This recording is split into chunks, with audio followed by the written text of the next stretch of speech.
Psicólogos en el mundo real, un podcast de psicología para psicólogos con los pies en la tierra. Si recién te recibiste de la carrera de psicología y no sabes por dónde empezar, tenés muchos miedos y dudas sobre cómo es la práctica y cómo vas a desarrollarte como psicólogo, este podcast es para vos. Soy el licenciado Nicolás Piragine y te invito a descubrir una forma práctica y concreta de pensar a la psicología. Para no perderte ninguna novedad y recibir nuestro contenido exclusivo, te invito a suscribirte al newsletter. Si no sabes por dónde empezar a estudiar psicología científica y basada en evidencia, te recuerdo que tenemos un ebook gratuito y súper completo que te ayudará a empezar en forma eficaz y ordenada. Encontrarás los links a estos recursos en el episodio. Sin más preámbulos, comenzamos el episodio de hoy. Bienvenidos al episodio número 22 de Psicólogos en el mundo real. Hoy vamos a estar hablando de terapia de exposición, una intervención de las más efectivas que tenemos en psicoterapias basadas en evidencia, que no tienen ninguno de los otros terapeutas que trabajan en distintas líneas teóricas y que tiene ciertas consideraciones especiales en lo que son los casos complejos. Así que vamos a estar hablando de terapia de exposición y casos complejos. Si te interesa el tema, quédate que vas a aprender un montón. Una de las cosas que probablemente te preguntes antes que nada es qué es la terapia de exposición. Hoy yo voy a ir un pasito más adelante, entendiendo que varios de la audiencia ya conocen la terapia de exposición, conocen la intervención y también hay post en eduquera.psi que te invito a revisar ahí en Instagram. Te vas a encontrar con un post sobre exposición. También lo hemos trabajado en newsletters anteriores, pero básicamente se trata de invitar al paciente, de sugerirle y de ayudarlo a confrontar un determinado temor, una determinada situación que genera ansiedad o que genera miedo, con el consecuente efecto terapéutico que eso produce, que es la extinción de esa respuesta de miedo. Pero para que eso se pueda producir, para que eso se pueda hacer bien, obviamente que hay toda una serie de pasos, hay una serie de maneras de implementar esta estrategia. No es cuestión simplemente decirle a alguien que se exponga a su temor y nada más, porque hay que hacer primero una precisa evaluación y después hay unos pasos que hay que seguir para que la persona pueda hacer este proceso en terapia. Pero básicamente, en esencia y desde la forma más sencilla de considerarlo, es ni más ni menos que enfrentarse a una situación o a un estímulo o a un contexto donde se genera ansiedad o miedo o una respuesta aversiva, y que el paciente pueda superar ese miedo y eventualmente extinguirlo. Y a veces también se produce un fenómeno que se llama contracondicionamiento, que es que la persona empieza a disfrutar incluso de una situación que antes era atemorizante o aversiva. Me van a tener que disculpar que hoy estoy con la voz un poco tomada, con un pequeño resfrío. Así que, bueno, si lo notan, les pido disculpas por eso. Pero básicamente esa es la técnica, esa es la intervención, y lo que enfrenta el terapeuta no es entender eso nada más, que eso es muy sencillo de entender y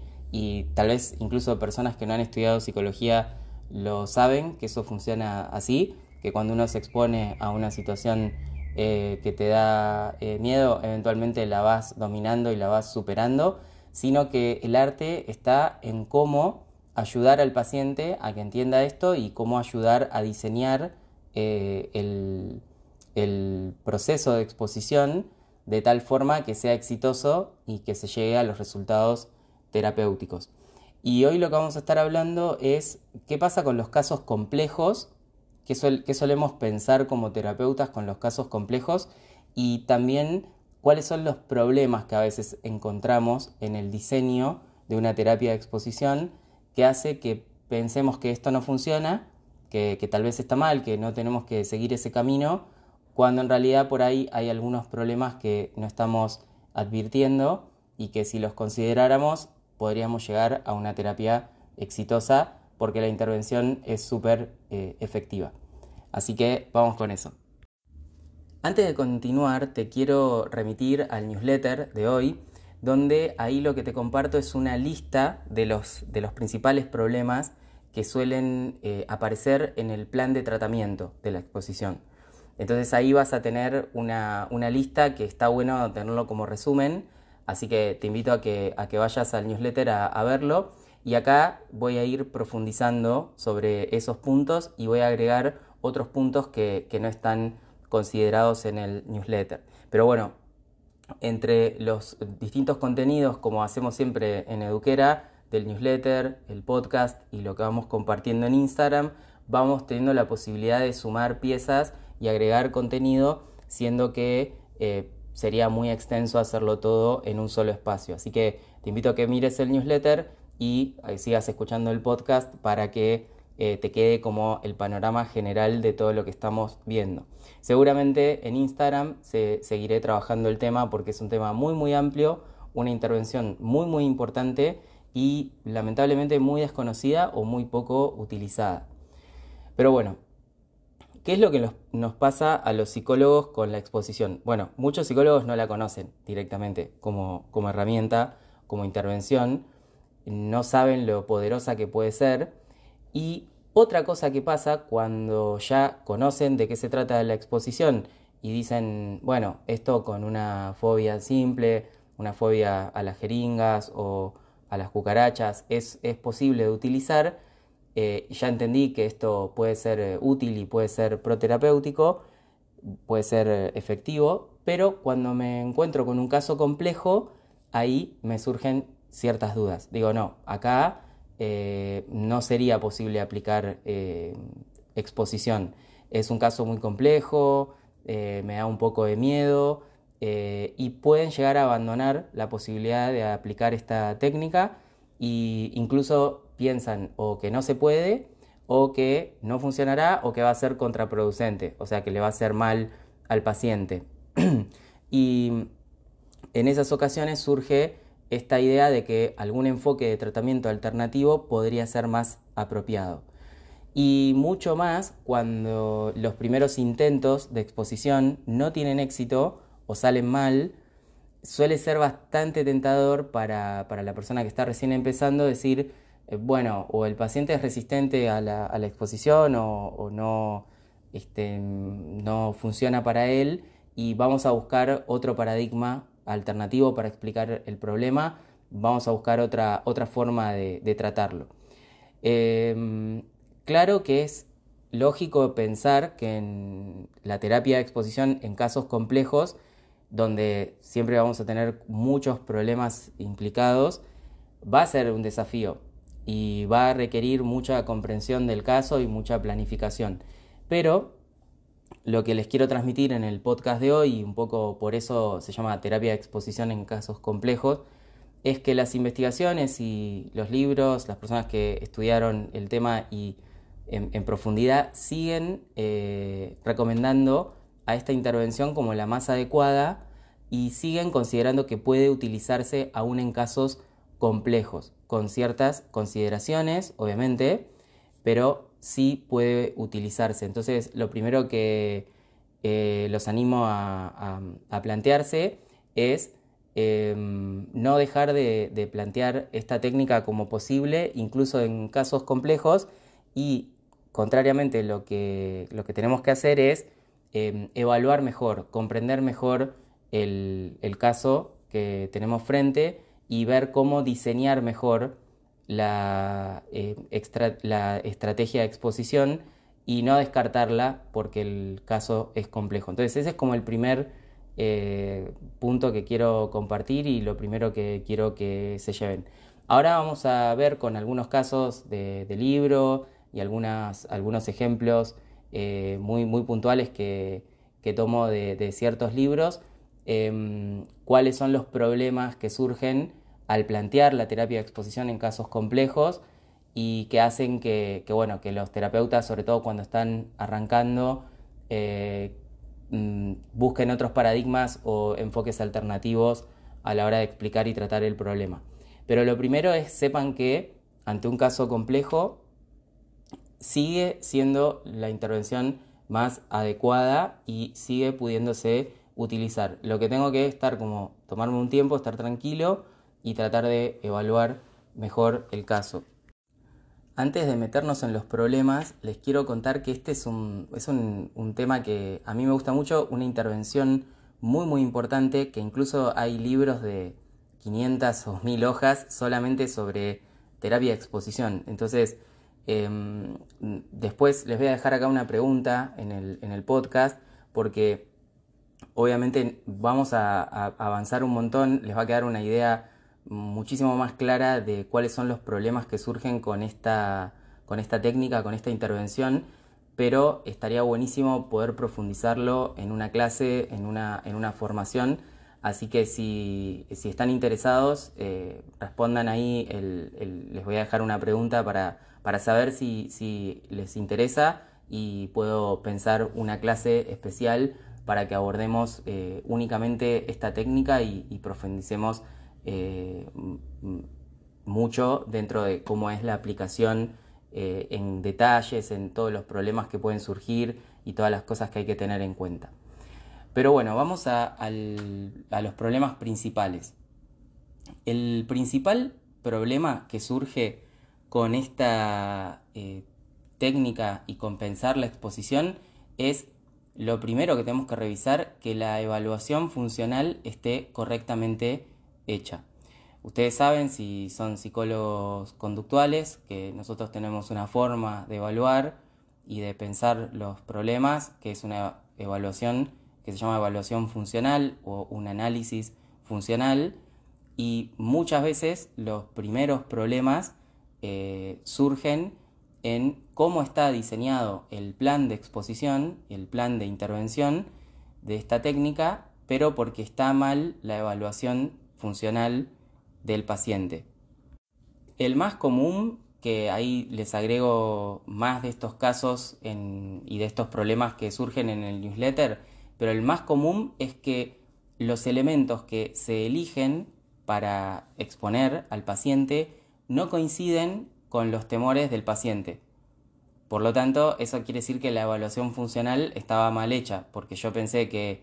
había ciertas situaciones, ciertos estímulos que eran los que gatillaban determinadas respuestas, pero me equivoqué, no eran esos los estímulos. Entonces, claro, cuando lo expongo al paciente a esos estímulos y no son los que verdaderamente el paciente teme, eso no va a tener ninguna mejoría, ¿no? También hay otros problemas, pero me quiero quedar con este en particular, que es cuando el psicólogo erra en la evaluación funcional del problema. Entonces, muchos casos que se pueden supervisar o pensar, y uno ve que hay una cierta complejidad clínica y que el psicólogo está teniendo problemas para implementar esta técnica, en vez de decir, no, bueno, esto no nos va a servir, no lo podemos usar, tenemos que pensar otros enfoques, muchas veces lo que sirve es, a ver, hagamos un stop, un frenar, pongámonos a pensar y a reflexionar cómo fue la evaluación funcional que hicimos, cómo fue el análisis funcional, si lo hicimos correctamente, porque es muy probable que estemos pensando mal la intervención porque está mal hecho el análisis funcional o la evaluación funcional, y le estamos pifiando, le estamos cerrando a los temores que verdaderamente tiene el paciente. Al respecto de eso les voy a contar ahora un caso tomado del libro para que lo vean como ejemplo. Por ejemplo, en este texto que estoy tomando, que después si quieren les dejo la referencia del libro, se plantea el caso de un hombre de 32 años diagnosticado con fobia social y agorafobia.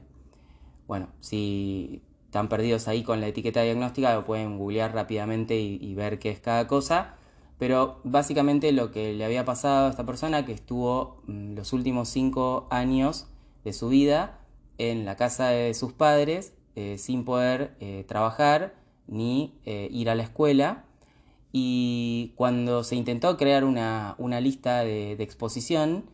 lo que comentaba el paciente es que él no sentía miedo a ser evaluado negativamente por las demás personas, ni a tener un ataque de pánico en ese contexto. siendo que la fobia social sería este temor muy fuerte a la evaluación negativa por el otro, por los otros, era como muy curioso que no tuviera este problema. Y de hecho comentaba que tenía una banda y tocaba varias veces al mes en distintos bares con su banda sin tener para nada ansiedad.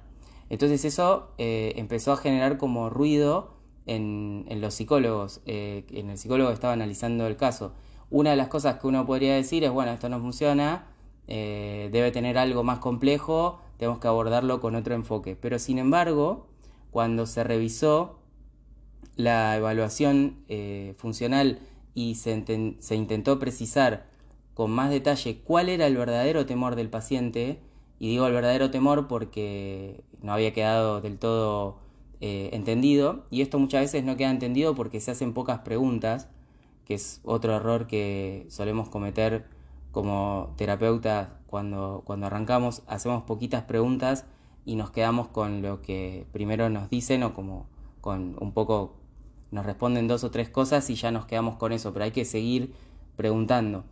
Y empezaron a indagar más y entender mejor la evaluación funcional de este paciente y de los temores que tenía, y el verdadero temor que tenía, el temor real que él tenía, era el miedo de vomitar en público, que es distinto que la fobia social o que la agorafobia. A ver, puede ser que esté dentro de las etiquetas diagnósticas, pero acá otra cosa que vemos, y hago un paréntesis, es cómo no nos sirven para intervenir las etiquetas diagnósticas, porque la etiqueta diagnóstica es una generalidad, es como en medicina decir que alguien tiene, no sé, diabetes o algún problema cardíaco, pero hay que ver qué cosa específica, cómo es esa diabetes, ¿no? Cuánto nivel de insulina tiene o de glucosa o de específicamente cuáles son los análisis de sangre de esa persona. Bueno, acá pasa algo parecido. Cuando alguien dice tiene fobia, es algo general, pero no sabemos bien cómo le pasa a esa persona en particular. Entonces, indagando, resolviendo esto de pensar bien la evaluación funcional, detectaron el miedo a vomitar en público, que es un temor como muy específico. De hecho, apareció que el paciente, para poder tocar con la banda fuera de su casa, lo hacía, pero eventualmente para hacerlo tenía que no comer durante 6 horas antes de salir. Entonces ahí había una conducta de control, porque se preparaba para salir, pero sin comer. Entonces ahí se identifica bien cuál era el verdadero temor de este paciente. Entonces, una vez detectado eso y diseñando la exposición para estas cuestiones relacionadas con el vómito, el tratamiento fue totalmente exitoso y el paciente pudo recuperar su vida normal. Entonces, acá vemos un ejemplo de cómo un caso que parece sorprendente, parece raro de entender, parece difícil, parece que no va a funcionar, sin embargo, con una revisión de la evaluación del caso, de la evaluación funcional principalmente, y detectando cuál es el verdadero temor que tiene el paciente, el tratamiento con exposición se hace y funciona y es exitoso. Muchas veces cuando no funciona, como les decía, y este es el primer punto, es que hicimos mal la evaluación funcional. Entonces, antes de descartar la técnica, el consejo que les quiero comentar, lo que les quiero compartir hoy, es revisen la evaluación funcional y que la hayan hecho de manera correcta. El segundo punto que suele ser problemático cuando trabajamos un caso complejo y tratamos de aplicar terapia de exposición y que también nos suele llevar a confusiones es no pensar o no indagar la conexión y relación que tienen los problemas del paciente, la conexión entre los problemas. Esto es algo que insisto mucho en mi curso, cómo intervenir en un tratamiento psicológico desde el primer paso, y lo marcamos mucho en el módulo 2 de evaluación porque es muy importante no solamente estar centrado en una etiqueta, que eso comúnmente suele llevar a errores muchas veces, porque me pierdo en la evaluación funcional y me pierdo la relación entre los problemas y también me pierdo la historia de los problemas, que eso es otro tema que no sé si voy a llegar a explicar hoy, pero comúnmente todos los problemas que aparecen en un paciente guardan cierta relación, tienen cierta relación entre sí que nos permite entender mejor lo que está pasando ahí y diseñar mejor la exposición. Ahora vamos a ver un ejemplo también tomado de este libro que estoy sacando que me parece que es muy ilustrativo. Bueno, y acá cuentan un caso muy interesante respecto a esto, que es una paciente de 24 años que le habían diagnosticado TOC, o sea, trastorno obsesivo compulsivo, y trastorno de pánico. Parecen como dos cosas separadas. Cumplía los criterios de diagnósticos para los dos trastornos y tenía como dos trastornos supuestamente. Pero la verdad es que cuando se hizo correctamente la evaluación funcional, se pudo relacionar lo que le estaba pasando con el supuesto TOC y el supuesto trastorno de pánico, lo que quedó revelado es que ambas sintomatología estaba relacionado porque tanto los ataques de pánico como los pensamientos obsesivos y demás tenían una relación con sus dudas respecto de la fe. Era una paciente creyente que se preguntaba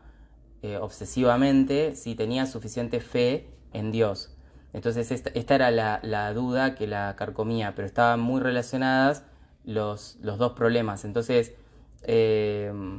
muchas veces entendiendo esta relación entre los dos problemas nos permiten comenzar, por ejemplo, en este caso, con exposiciones interoceptivas a lo que tiene que ver con el pánico. Y entonces, una vez que la paciente descubrió que cuando se sentía ansiosa, eso no le generaba una pérdida de control, después de hacer ese paso se pudo seguir con las exposiciones a los estímulos obsesivos sobre que, bueno, en ese caso se utilizaron libros de ateísmo, cosas relativas al diablo y cuestiones que fueran en contra de la fe para que pudiera como, superar ese miedo. Pero lo principal de este caso y de lo que se plantea con esto de comprender la relación entre los problemas es que siempre nos va a permitir priorizar y saber cuál va a ser el foco principal de la intervención, cuál va a ser el primer foco de la intervención, el primero que voy a abordar y entender cuál va a ser el siguiente porque estoy entendiendo cómo los problemas están relacionados entre sí. Eso entonces permite priorizar por dónde empezar. También hay otros casos donde se va a poder hacer con una sola exposición, con un solo diseño de exposición, abordar más de un miedo. Pero hay otros casos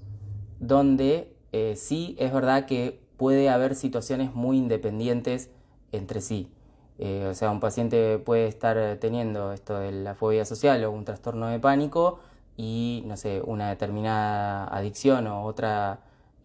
cuestión que sea independiente de esa ansiedad que manifiesta en la situación donde se diagnosticó la fobia. Entonces puede haber situaciones independientes, pero muchas veces están relacionados entre sí los problemas, la mayor parte de las veces,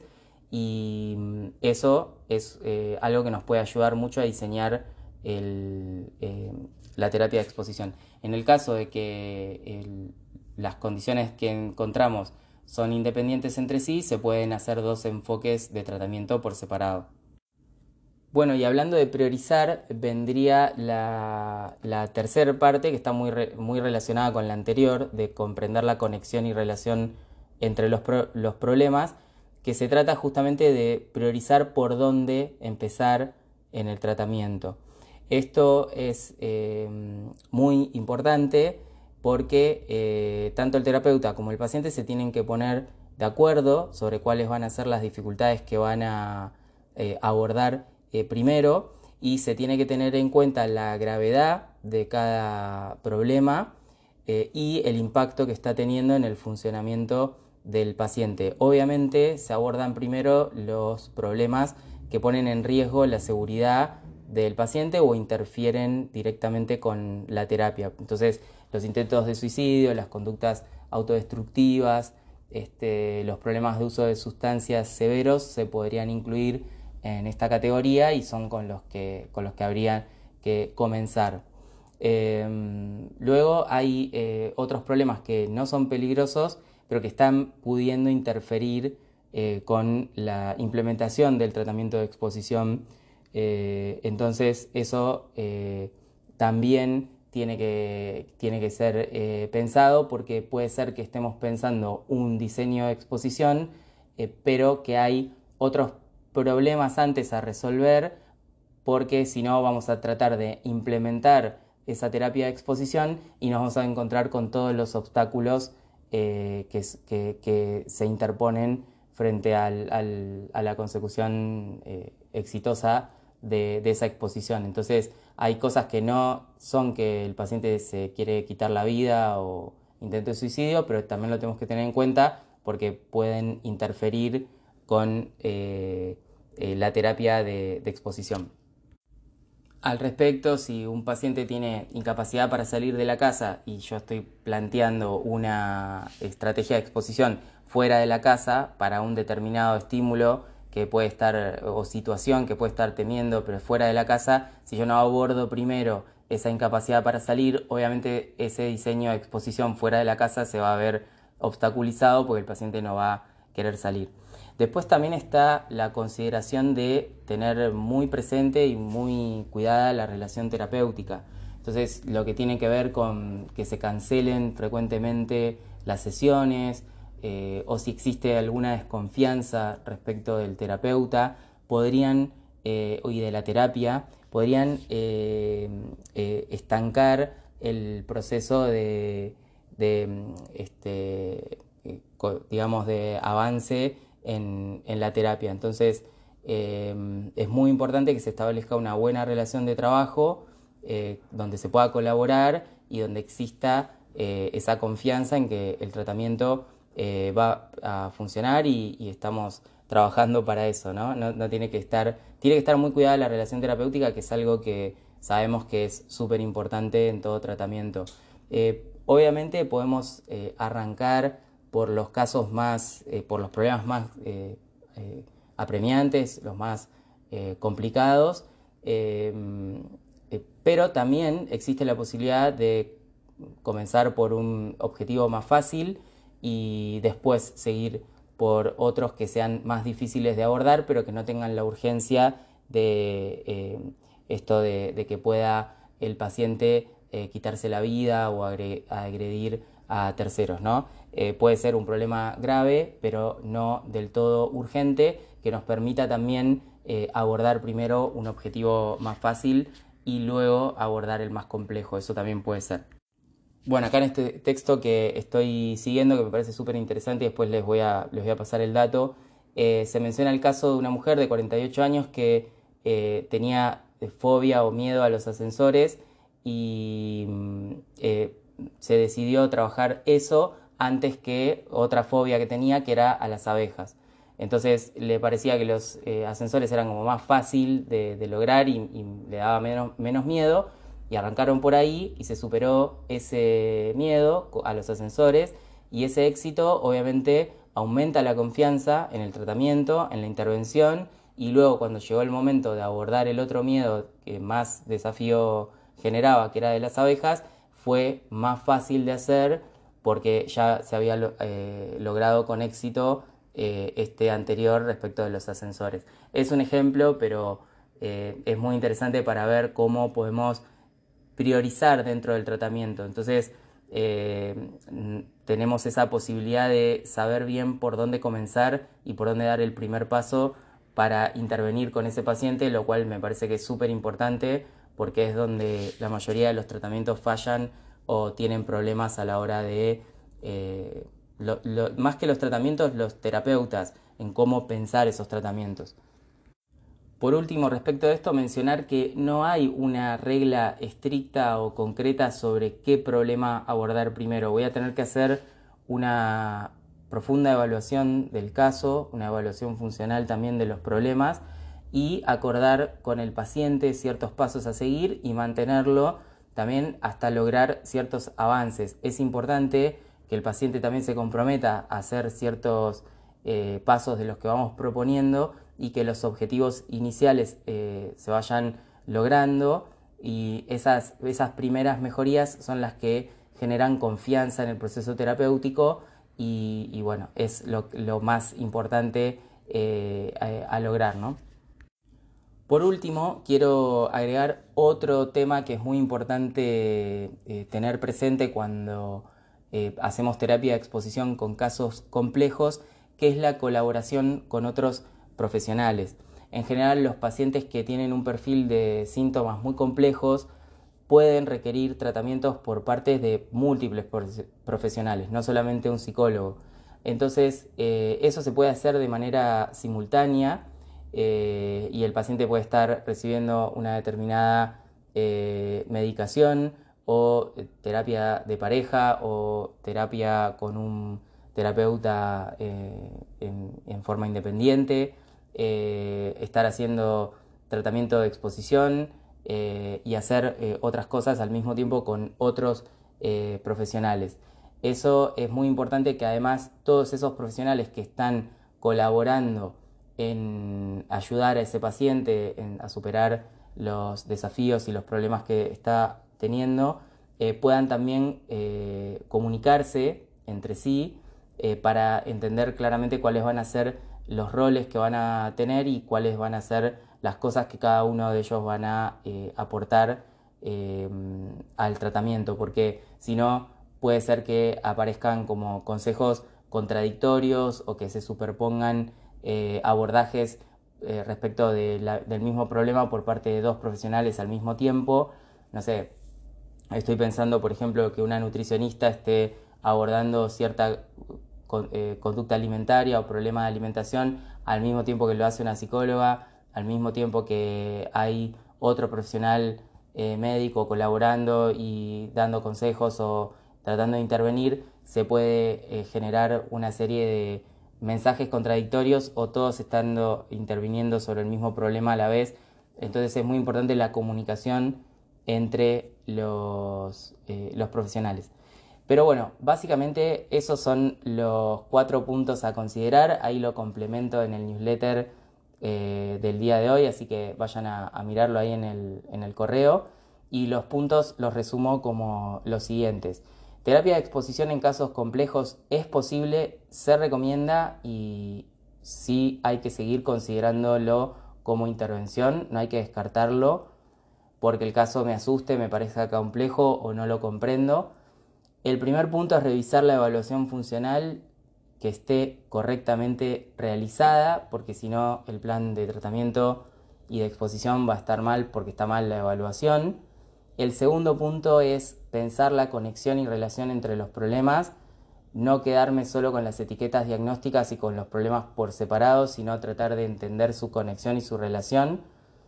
El tercer punto es empezar a poder priorizar por dónde voy a empezar en el tratamiento, cuál es el primer paso que voy a dar. Y el último es tener presente que es muy posible que en casos complejos tenga que colaborar con otros profesionales porque, como les decía, los perfiles de casos complejos requieren a veces el abordaje por parte de múltiples profesionales. Y hasta aquí llegamos con el episodio de hoy. Espero que les haya servido, espero su feedback, coméntenme en las preguntas, déjenme ahí también, respondan a la encuesta para saber si les gustaría profundizar en una clase, porque hay muchísimos detalles técnicos que hacen a la exposición respecto de cómo diseñarla, respecto del ambiente, del paciente, de un montón de cosas que me queda por mencionar.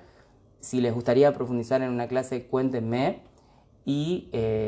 bueno, nos estamos escuchando la semana que viene en un nuevo episodio del podcast Psicólogos en el Mundo Real. Chao, chao.